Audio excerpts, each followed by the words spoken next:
Awesome. All right. Question 2.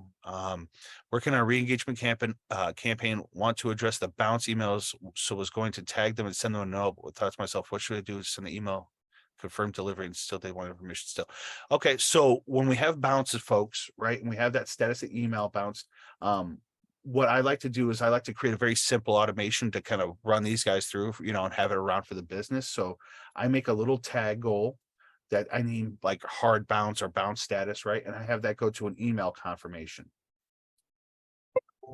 So in my email status report, when I'm looking through my reports and my bad emails, my bad folks, if I want to give them a final attempt to go through it, I tag those people, and then I know it sends out the confirmation email to try to get them to confirm.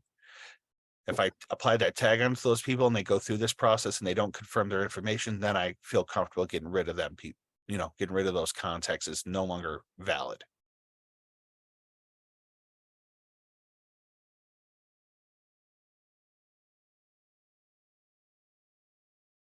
Not so much the form, but the clickable link inside of the confirmation email to get them to just click on that link to engage us, right? So when they click on this link inside the email confirmation sequence, that's going to change their status from bounced, from unconfirmed, from anything negative into confirmed, explicitly telling their email service provider that they want our emails. That also raises your reputation for your email deliverability, improving that email send out to other spots. That link is only found in this email. It's a hard code generated code that gets like made up between the email service provider and Keap once it gets sent to their inbox. So this is Keap's way of allowing your contacts to immediately impact their deliverability. It's actually a lot of power.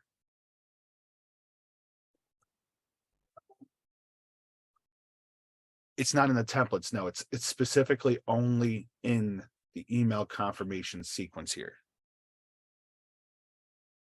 Yeah. Does that mean you came up with the verbiage for that email yourself? I took a picture of it, but it's not anywhere we would find, right? It's only in this spot. There's no real like template for this email. This is exactly the only place it's ever used in anywhere inside the application. I know it's kind of weird. You can't edit this block. See how I'm hovered over it and it's got the little gray outline? This block you can't edit.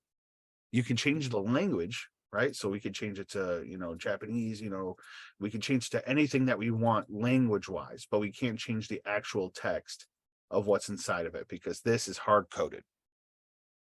You can edit the top part here, right? We can change this verbiage. We can add imagery if we want. We can definitely change the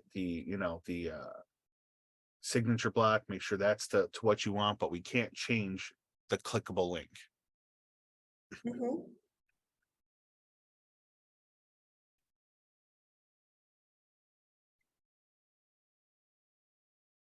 Any final thoughts on this one? Bounced emails are ones that have like an organic problem with their address or what? That status is reported by the email service provider, and what it's indicating is that it's either a hard bounce or a soft bounce. A soft bounce means that there was some type of error or delay within the delivery of that email that we just want to make sure everything's okay. We let that person know, hey, make sure your settings aren't too aggressive. And then a hard bounce typically implies that there's something wrong with the email address data, right? Like we put Ymail instead of Gmail, right? Or we put a 1 instead of an L, right? Or something like that. Yes. And that means like, hey, we tried to send to this explicit inbox exactly how you told us, and the system said nah, right? Mhm. It wasn't having none of that. Right. So that's kind of what those statuses are. And they're not generated from Keap. They're generated from the receiving email service provider. They tell Keap what that status is. Mhm. Now let's switch that over to good news. Let's make this positive, right? So when we get a brand new lead and somebody opts into receiving more information from us, they're going to have a status, and their status is going to be unconfirmed, right? That's good. They're unconfirmed. They want emails from us. They just haven't explicitly stated. The upgrade to that is what we're talking about here. The actual explicit black and white saying, hey, give me these emails. And that's called confirmed. And that's what this does. Make sense for everybody? Yes. Marion, you feel good? One more question. So that bounce can just be floating in the automation. It doesn't have to be connected to any of the pieces. Or just once they get that tag that I tag them bounced, it'll go through that. So you have that's a two-pronged question. So good question. I like what your mind's thinking. The way I talk to people and the way we kind of coach people here at the automation agency is that we would put this email confirmation sequence in every single automation at the very beginning. Right? Not as a gatekeeper to the process, right? Like not making it so that way from here they go here, right? No. As the start point, as another offshoot from the start point, kind of doing its own little process to reach out.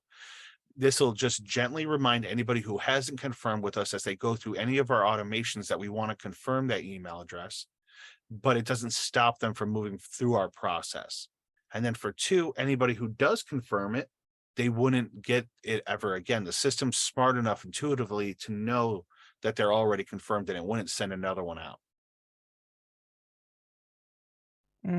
Wow, that's deep.